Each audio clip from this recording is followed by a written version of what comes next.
Nobody did it like this, so they wonder, they asking me if I can slow it down. What is up, everybody? Welcome to episode 9 of Sports Card Talk. We are back in action. It is Christmas Eve, actually, but we wanted to make sure we get this pod out for you guys and wanted to stay consistent. So Shia was not able to make it tonight. Little family dinner gathering, so we hope he's doing well.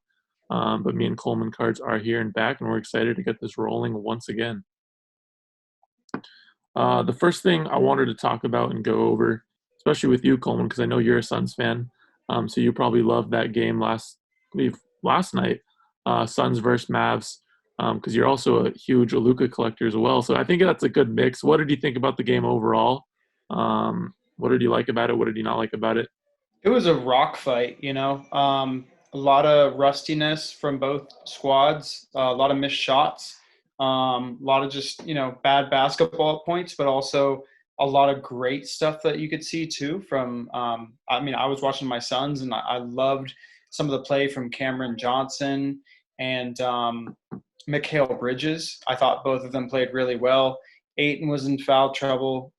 He's just the bane of my existence sometimes, even though he's a great player and got all kinds of potential. And he'll be serviceable, but I don't know if he'll ever reach his potential, which is infuriating. Booker was amazing. CP3 and Booker together are going to be awesome. Luka was a stud, but Luka had a horrible game. He was 0 for 6 to start. He was 0 for 6 from 3 for the game. He actually did a really good job at the free throw line, but a lot of the Mavs players weren't hitting shots. They weren't horrible, but they didn't hit enough shots, in my opinion. But the thing that I found the funniest about the whole thing is there's all this talk about Luka being overweight right now and being chubby and stuff. And so Luka was in Slovenia over summer, and he didn't have the resources available to him that he would normally have in a regular off season because of the shutdown. So he's kind of on the fly right now, getting into shape and stuff like that. But that being said, I was watching him play last night and his shot was off, and maybe some of the mechanics was off a little bit. I don't really think so. His passing was great. He had a just freaking dime to either Dorian Finney-Smith or Tim Hardaway that goes around 8, and it's one of those Luka magic plays. It's really amazing. But other than that, he was coming in the lane and just trucking Suns players, man. People think he's fat. He's not. He's bigger and strong, and I think what he's doing is perfect. And it was awesome to watch. What were your initial thoughts of the Chris Paul Devin Booker dynamic? Well, at first when the trade happened, I wasn't happy about it. I thought we gave up way too much to get CP3, and I was a hater of the trade when it first happened, but after some time with it and stuff, I absolutely love it. And watching it last night, CP3 and Booker are two guys that are extremely smart, extremely competitive, and they both really, really want to win. And I think it was part of Booker's idea, actually, to get CP3 there. And so if Booker wants him there, that's everything. And they look like they played really well together. I think it's going to be a great fit. And man, go Suns. Do you I know the Suns haven't been a winning team in a while. Do you think I know we talked about this last episode, but do you think from what you saw from an early, just one game, do you think they'll be able to sneak into maybe a 6, 7, 8 seed, or are you expecting them maybe to be even higher? I guarantee it. I guarantee Suns make the playoffs. There you go. Right here. They are deep. They have a good bench. They have so their guards like Cameron Payne, Javon Carter, Langston Galloway, who played balled out last night. These guys under Chris Paul, they're performing really well, but they're trying harder because they have this, Hall of Fame guard on their team, and they want to show how good they are too. But these guys were already pretty good. They already showed out in the bubble and did really well in the bubble and stuff. And now they're just playing even better. So we're really deep at that position. We're deep at a lot of positions. I think we're a playoff team for sure. I think we easily get the 7th or 8th seed.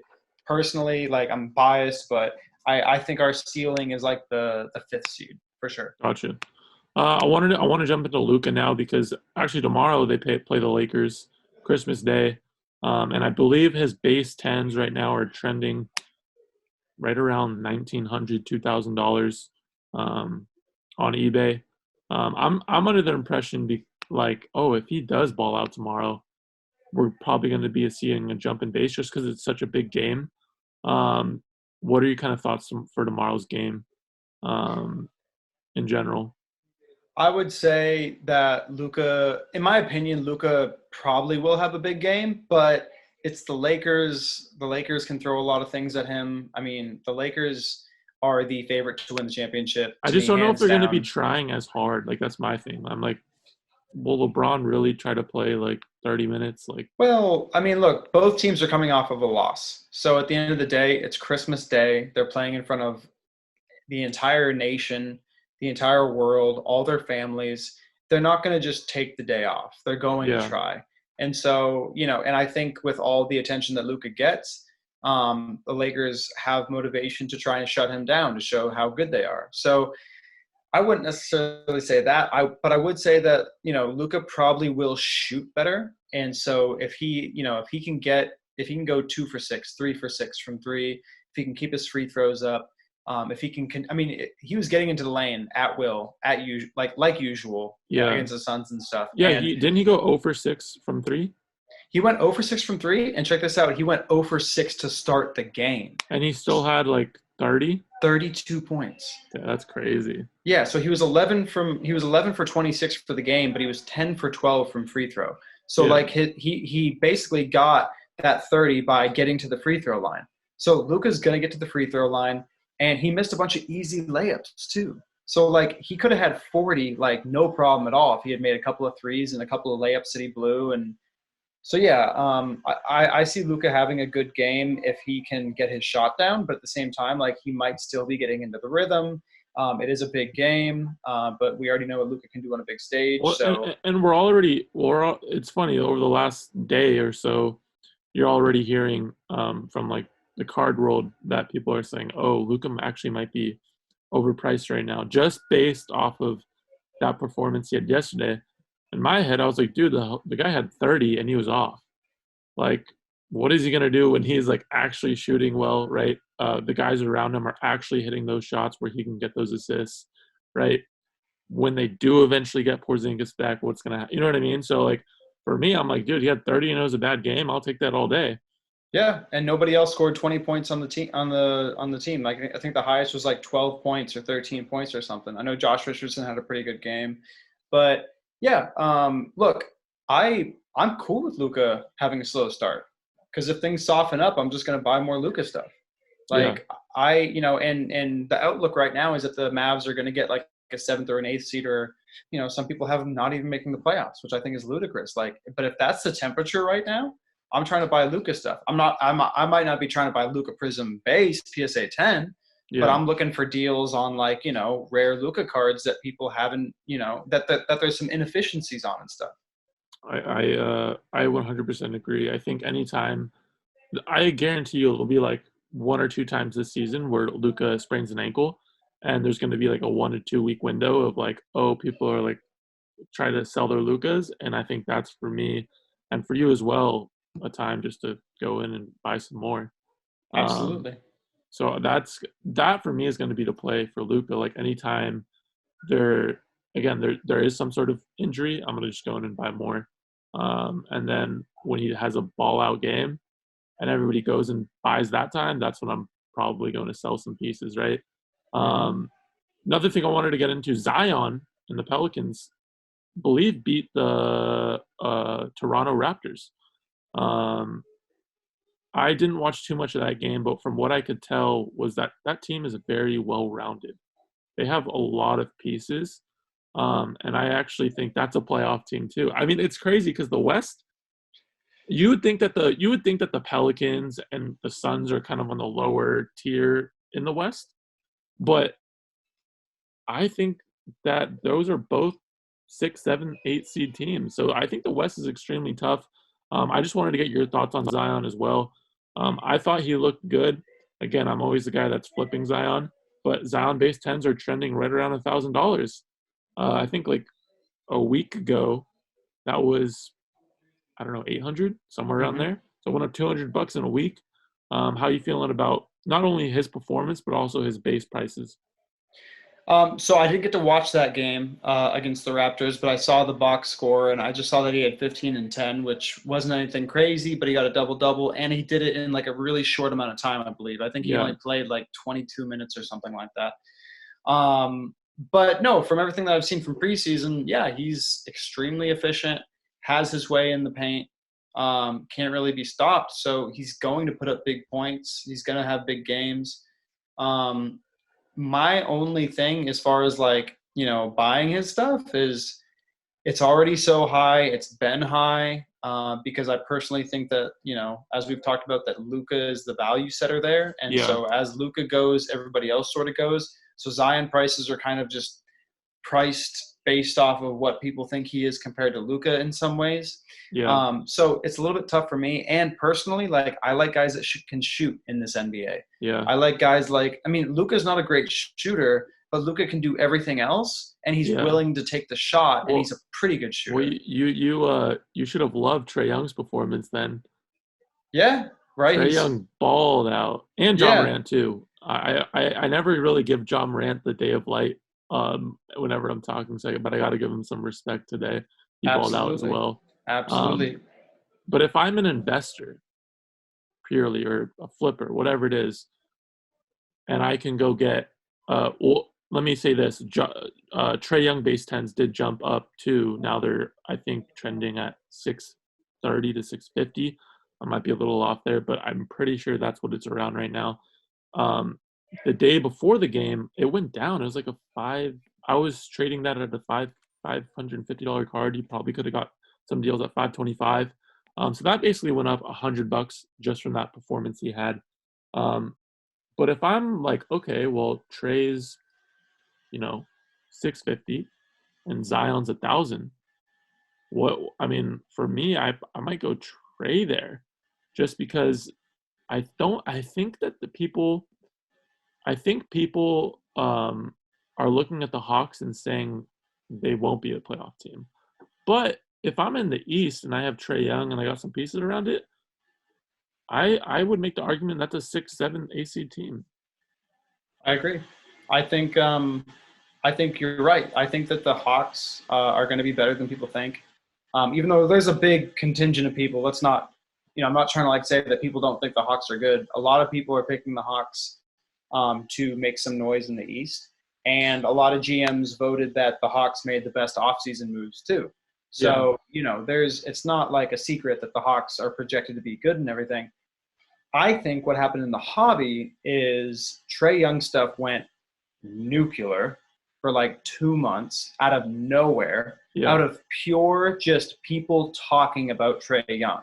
There was nothing about Trae Young in off season or practice videos or anything like that made his stuff go off. It was all just the hobby community, in my opinion. That's what I saw.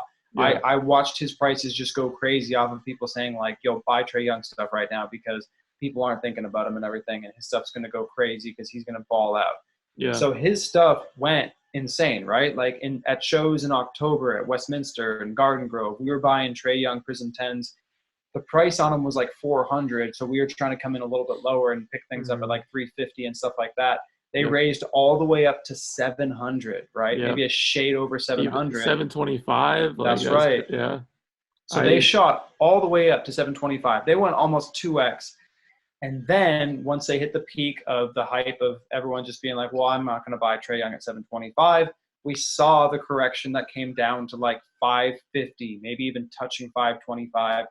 And then it was up to Trae Young to come out and ball. And that's what he did. He came out, had 37 points and a win. Boom. Now we're seeing his stuff, elevate a little bit more and start to go up to what it could be. Yeah, let's go here. Would you rather buy a Zion-based PSA 10 or a Trae-based PSA 10 at the price points they're at right now? Right now?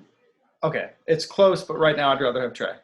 Yeah, same. Because I feel like a bunch of the hype has moved over to Zion, and people are grabbing those. And the thing with the Pelicans, like I don't think people notice, and Brandon Ingram played very well, and Lonzo Ball played very well too. I think he hit like 5 threes. So like if I'm on the Pelicans, if I'm looking at the Pelicans, I might be saying, well, look, Zion's bringing the attention to that team, and eventually people are going to look at those other players, and then they're going to say, hey, look, Brandon Ingram is balling, and what's his price point at, right? And they'll see that. What Lonzo Ball, if he is balling, what is his price point at? So I think there's also an opportunity there where you can maybe pick up an Ingram who was an all-star last year, Lonzo Ball, who is in his contract year. So he's trying to get his bag. So he's trying to put up some points and stuff like that. So I think there's some opportunities there as well where, there's some sneaky plays in there. Because I can see that. I think Lonzo Ball PSA 10 is probably around 160, 170 right now. Yeah, I mean, I don't know. It's just there's a lot. It's riskier. It's risky, right? But at the same time, it's like, hey, like it's a play as well. Yeah, it is, especially if the Pelicans do better than expectations, for sure. And with all the Zion attention on there, yes, you're right. It could rise up other guys and stuff. I didn't watch that game. I haven't seen any Lonzo Ball highlights where it made me feel like, oh my gosh, Lonzo Ball is doing well. Yeah. All I've seen of Lonzo Ball was the bubble stuff, and then I don't even think I watched any preseason highlights. The bubble, man, he was so bad in the bubble. Horrible, it was horrible terrible. in the bubble. Right. But if you look at the last 15 games before the bubble, he was playing all-star point guard play. Yeah. So it's possible. I think the question for him is consistency, and if he can do that and push the ball and get it to Zion and Ingram flows within that group, that's a good building block for a team. Absolutely. And No, go ahead. I was going to say, and like you're saying, Lonzo Ball stuff can be a play if Lonzo goes with Zion and they rise up together, because Lonzo is, performing as well. Absolutely. Yep. Now we can't talk. We talked about Trae Young, we talked about Zion, we talked about Luka, we talked about Devin Booker, but we missed one guy, which is the guy that came back from injury, torn Achilles, and he just balled the fuck out. Durant was back. What did you think about his performance? So I watched most of it. He looked really good. He looked scary good. He looked like the old Durant. He did not look like 80% of what he would be, which is what people said. That being said, it was one game, so it's hard to get too hyped up about it and stuff. Yeah. But the Nets look really, really, really, really good. Not only just potential to win the East good, potential to win the entire thing good, based off how deep they are, based off of the scoring punch that Kyrie and KD can add and everything. Yeah. And and they're hungry and they want to prove people wrong and stuff. And sometimes that's what it takes to get over the top a little bit. But that being said, I think it's a little bit too early to say something like that they could beat the Lakers. But a lot of people picked Nets Lakers finals, and right now, I could totally see that. I don't see how the Bucks could beat the Nets. Not at all. Yeah. And so I did see that, and I don't know if it's a confirmed sale, but a KD Refractor 10, did you see that 25K? 25K. 25. Was that confirmed, real or not? I think it was on PWCC, so we won't know for a second, right? Yeah. I don't know exactly how that works. I'm sure there's a way to vet it. I don't know exactly how fast you can, but I have a feeling we won't know for a couple of days at the very minimum, maybe because longer. We know the one a couple of days before he played, it was a 16K sale. Right. And now we're,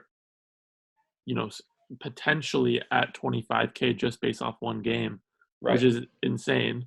But just off of that game, bro, the hobby just shifted towards KD, which I think we all expected if he was able to come back healthy.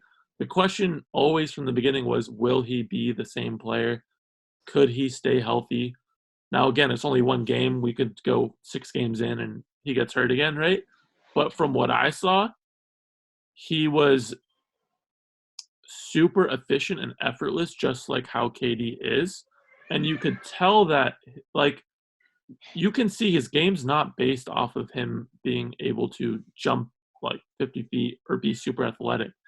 His game is purely skill-based and just being long and being able to shoot over people. And basketball-wise, he's just extremely knowledgeable. That's what I took away from that game. So if he can stay healthy, I don't know, but I know that I know that the game that he plays isn't like a Zion where it's like super athletic and strong, which I like. If Zion tore his Achilles, I would be extremely scared. Right. KD is a shooter, and it is a shooter's league. And not only is he a shooter, but he's like a 7-foot shooter. And he's always been a shooter. It wasn't a developed jump shot. He came into the league out of Texas a problem for the NBA. Do you think that they need Harden to win? No, not at all. In fact, do you think it makes the team worse? It's so hard to say, but I would lean towards yes, because they would have to gut their bench to do it. And if we know anything about what it takes to win a title, you need to have a bench, and they have a starting caliber bench. They got LeVert and Dinwiddie and Jared Allen playing in that second unit. I think Dinwiddie's a starter right now, but like you have those guys playing in the second unit, and they're a really, really good second unit. So you have that, and then you have KD and Kyrie, and you just have, a really good team. So I don't know why you'd want to mess that up with Harden. But I will say that is what caused this jump, too, is there was so much uncertainty surrounding, are they going to gut their team for Harden? Yeah. Is Kyrie going to go off the handle and this be like one big drama fest? Like, is this going to even work because of, all the uncertainty around Kyrie, and if Harden comes, and is KD going to be come back full force? So whoever took bets on KD to start the season, those are the people that are winning. Yeah. If you're buying KD right now, if you're buying KD right now, you're making the bet that look, they're going to be a deep playoff team. Everybody's going to be healthy. Right, but the price that you're buying at right now is the Nets are going to win the East. I mean, like maybe you have a little bit of money to make off of that, but the bet was before the season started, right? Yeah, before we got to see KD. Yeah. That was I was buying Chrome 10s for like $1,200 or 15. It might have been 1,500. This was in May. Oh yeah. I mean, after August, right? So after August, when things went down, because the KD Chrome 10s hit 7K, a couple of them. Yeah, I remember that. Yeah, and a couple of them. Yeah, I remember that. So they went all the way down to 3,500 or something. They went down to like 3K. I remember that. I was actually gonna pick up another one, but I picked up some paper, stuff instead. Yeah, I mean, it technically hasn't hit at least for the Chrome, it hasn't hit the peak of what it was in August. I don't know about the refractors, to be honest, but I know for sure the Chromes hasn't hit, because I remember Burbank was going to pay me like $6,000, something like that, cash for your KD Chrome 10 in August, and I said no, and that one hurt because I mean. Well, you know what? If you don't mind me calling you out, I think he was going to pay you $5K. No, because it was a $7K card, but Ryan wanted to pay you $5K. It might have been. Dude, I remember seeing it. I remember seeing the sticker on your KD. It was $5K because Gotcha. Ryan thought what a lot of smart people thought, which is this card should not be $7K right now. This card at most is a $5K card. Well, that's probably why I didn't move it too, huh? 100%. Because you were like, you weren't going to take $5K on a $7K card. Yeah. So I was in Dallas in August, and I moved my KD Chromes, right? I moved one. And you got 7. Yeah. I got 6,500 trade on one because I basically went up to somebody and was like, hey, look, these are doing 7,500 right now. I'll let you trade me at 6,500. And someone was like, okay, cool. And then another one, I sold cash to a dealer, and he would only pay $5K for it because he knew what Ryan knew and kind of what I knew, which is like, this isn't a 7K card. This went way too crazy. It's a 5K card. But that being said, when I'm looking at the chart here in that card, it touched 7K. There was a couple of sales. One was even 7,500. Even who knows if that was even real. Then it went all the way down to 3,500, and now it has reached. Now just to get one, you're paying 5,400, 5,500. So now, if you're buying that card, you're making the bet that it's going to go up to 7K here, because that's what it's been before, and you think that it's going to hopefully surpass that number. So again, when there's certainty on the table, because now it looks like it is a certain thing that the Nets are good, you're going to pay that premium. Whereas if you were making these bets before the season started because you had the foresight to see that Kevin Durant was going to come out and do well and be good and the Nets were going to be good, then you're going to make the money there. So, obviously, like, everyone wants to buy a Kevin Durant card right now. I would say just be cautious, try to get it for a deal, try to make sure that you're, But if he continues to ball out, absolutely. the hobby's I'm going to not even saying go more nutty. Yes, I'm not saying it's a bad thing. I'm not saying it's a bad thing. No, All I'm saying is we just saw a jump, and at the end of the day, look, we saw what happened with Klay Thompson, right? He came back from ACL injury and Boom. he busted his Achilles because his body wasn't right yet after that. So it's like all KD needs to do is go out the next game and all of a sudden, boom, bust a knee or something because it's on his other leg and his Achilles wasn't totally there. Do I think that'll happen? No, because KD has the right trainers that brought him along perfectly, that make sure, he's being watched around the clock health-wise. But that being said, the chance is there. So you just got to be cognizant of it and understand that if you're putting money on this guy, the money is there because people think he's going to perform more. Whereas if you buy the LeBron, you're buying the LeBron because it is going to be going up over time, no matter if he gets hit by a bus, God forbid, knock on wood, or not, right? Like, you're buying something that is locked in, that's going to go up slowly over time, as opposed to buying a guy where you're like, it's Kevin Durant. He's like, a made thing. But it's like, no, if he gets injured, his stuff will go down.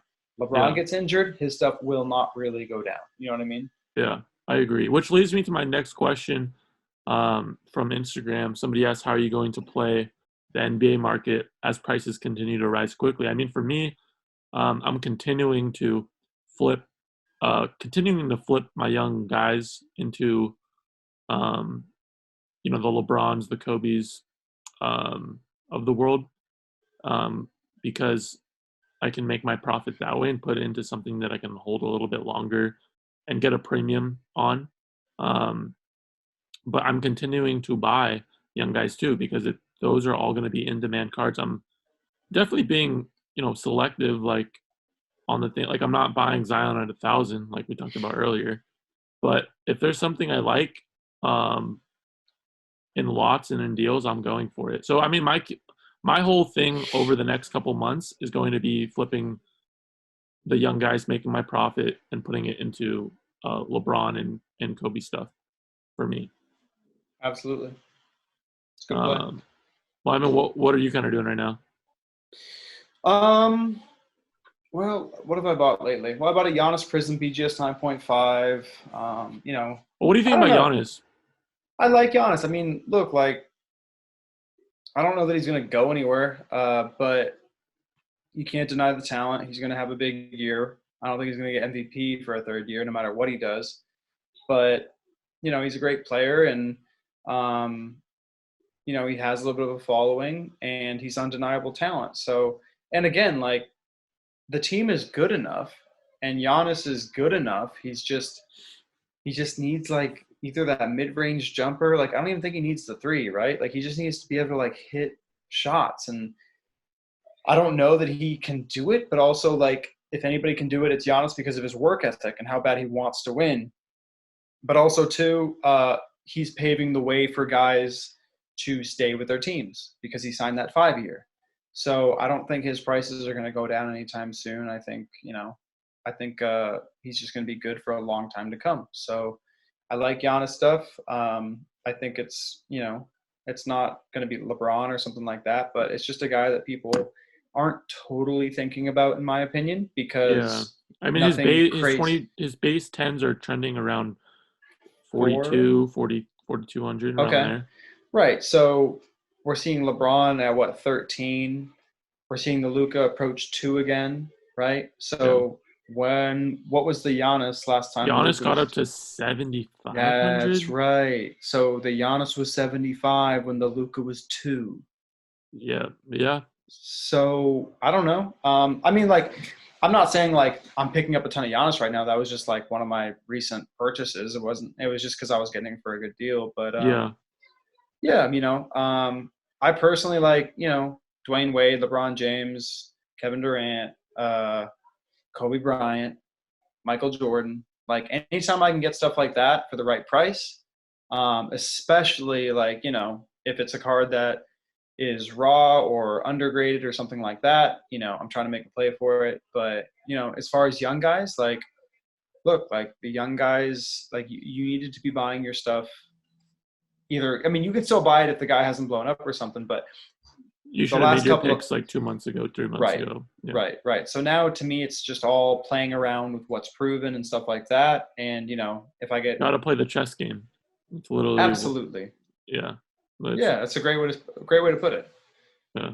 I think that there's a lot of money coming in right now that is going to be money that's going to be people are going to learn quickly, right? Because some people are going to lose a lot of money. They're going to be like, oh shit, not everything just goes up. But it's good because anytime there's new people coming in the industry, yes, maybe some of them leave because they lost money. They're like, fuck, like I'm never going to make money in this amount.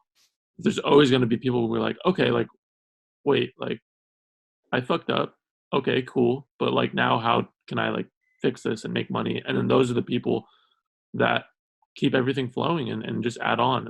I'm really excited to see for Dallas just how big that show is going to be as well because I've never been to the Dallas show, so I'm really excited about that. I've always heard stories from you and other people, so I'm super stoked on that. And I really want to go to a show that big as well because I just want to like I feel like from shows you can learn a lot about where the industry is headed. So I'm excited to see like new faces and just take a step back and just look and be like, oh, okay. Because I feel like a lot of people maybe who don't even know anything about cards, if they go to a show, they'll be like, holy shit, this is true demand. So that's what I'm excited about too, to see. Because I think we're going to be seeing a lot of new people within the industry showing up to that. And if I personally see that as well, I'm going to be very excited about where cards are going for the future as well. Absolutely. Well, I can't wait to have you there or see you there. Yeah. But yeah, no, what you're talking about makes me think that, you know, what I've thought about, which is being at a show, especially like Dallas, when it's big like that, it's like being on the floor of a stock market, man. It really is because there's so many deals happening back and forth. And you can feel the market. You can literally feel. The market sometimes moves within the room. Yes. So like in November last month, literally you could feel trade prices moving because people walking up to the table trying to trade for Trae or buy Trae. And they'll be like, well, this person just paid this much for it. And then somebody else is going to pay me this much. And then you're like, oh shit, well then I have to pay him. You know what I mean? It's just like right. And building blocks. You can walk away from a show being like, ooh, I don't want to get young guys right now. I want to get proven talent. Or you can walk away from a show being like, young guys are hot right now. Like I should make some plays on some young guys and stuff. Because it really is like you see, just like when you get eBay messages or eBay offers and stuff like that, and it gives you like a sense of what's going on because you see, yeah. Do you remember 2019, October, I believe it was Trade Fest 2. That night, I think, was opening night for basketball. Mm-hmm. And Trae Young and Luka balled out during the Trade Fest. And the prices moved up within like every like 10 minutes. Oh, Trae's got 15. Now he's got 20. Now he's got 25. Now he's got 30. Oh, Luka's got a triple double. Like, you know, everything just moved up within the room. And I think that's just like a perfect pure example. I thought that was absolutely insane. But it was crazy because the people that bought Trae Young earlier in the day literally were selling it and making like 40% within the room, which I thought was crazy and insane. Right. That was an anomaly. We may never see that again because that was a year ago when Luka Prism 10s were going from $60 to $200, you know, like within Trae base PSA 10 at that show was $50. Right. And you probably saw it move up to 80 or 100. And a Luka base 10 was $85. Wow. Unbelievable. So yeah, like that's what happened in Dallas in November with Trae. We saw Trae Prism Silver PSA 10s literally go from 2,000 at the show to 2 days later being 2,400, 2,500. Saw him move up 20%, which is crazy to say. But then you look back at that Trade Fest too, and like you're saying, it wasn't 20%. It was like 40%.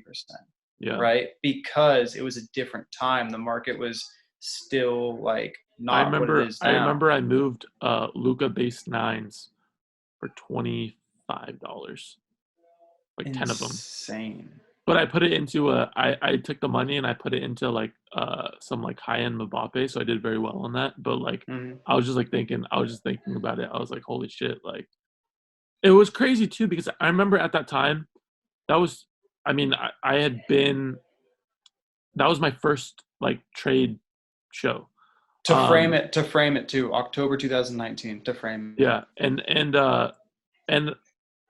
I would say I got into cards probably February, March of 2019, around there, where I went like hard. I was like, like trying to learn as much as I can, buying, selling, sending shit to PSA, like, and I remember I was just trying to grasp information as much as I could from different collectors, different people, DMing like a bunch of different people, just learning.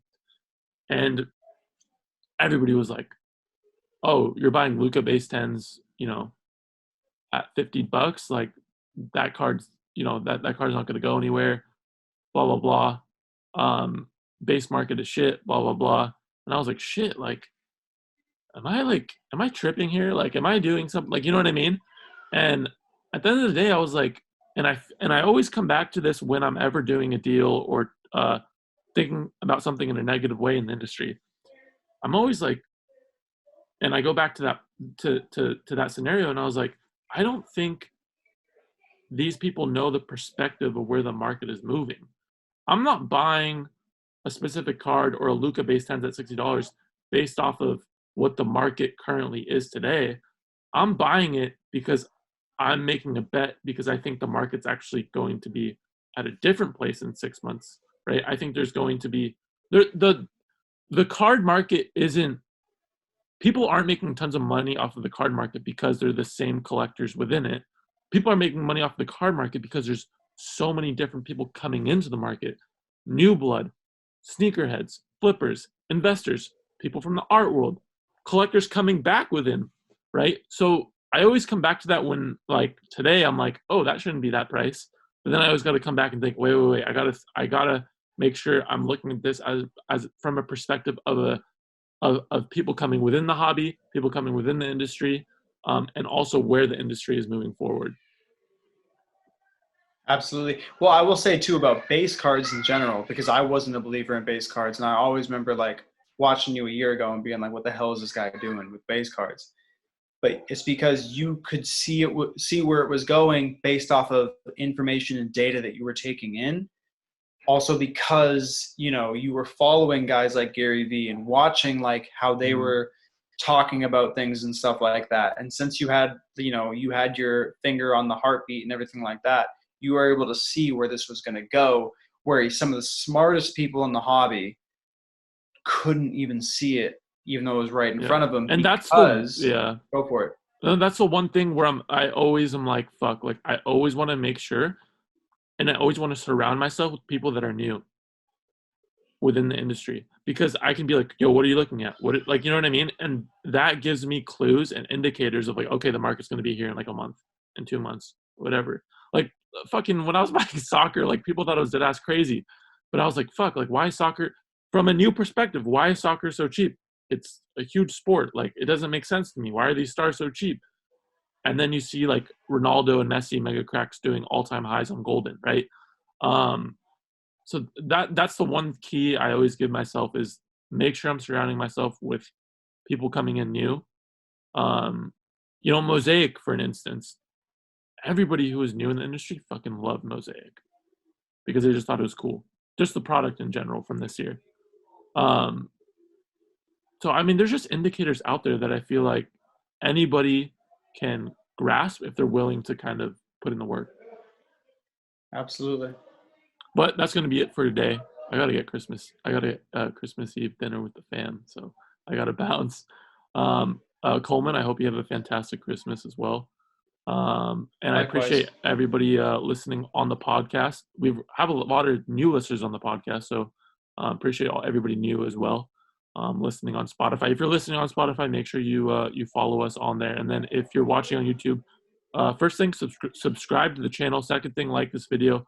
Third thing, leave a comment below what you thought about this video. Also, any questions you have, and what you agreed or disagreed with. Alrighty, guys. We'll see you in the next episode. She want me to lock it down, but I told her to pass the key. You gotta slow it down, girl, you moving too fast for me. Nobody did it like this, so they wonder, they asking me if I can slow it down, cause it's coming too fast for me.